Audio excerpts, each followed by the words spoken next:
Ciidamada dowladda Soomaaliya ayaa saakay subaxnimadii hore ilaa xalay saqdi dhexe waxa ay gaareen kana sii gudbeen deegaanka Ceeldheer ee gobolka Galgaduud, 28 kiilomitir dhanka koonfur ka xiga magaalada Dhuusamareeb ee caasimadda dowlad goboleedka Galmudug.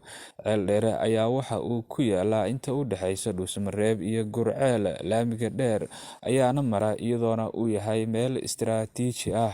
Dadka deegaanka ayaa waxa ay noo xaqiijiyeen in ay subaxnimadii hore ee saaka iyagoo dhanka degmada Gurceel uga sii gudbaya deegaanka Ceeldheer. Saraakiil ka tirsan ciidamada xoogga dalka oo aynu la hadalnay waxa ay noo xaqiijiyeen in ciidamadu ay ku jiraan howlgal ballaaran kaas oo qorshihiisa maalmihii lasoo dhaafay la diyaarinayay. Dhanka kale waxaa xusid mudan in weli degmada Gurceel ee gobolka Galgaduud ay ku sugan yihiin ahlu sunna.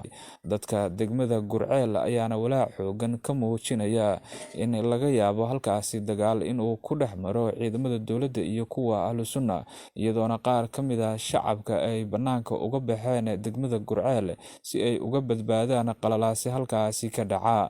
Dhammaanba xaaladaha ka soo cusboonaada howlgallada ciidamada dowladda ay halkaasi ka sameynayaan ayaan halkan idinkugu soo gudbin doonaa, idinkuna inoo sii faafiya si saaxiibada muhiimka ah warbixinada halkan idinku soo gudbino ay u sii gaaraan.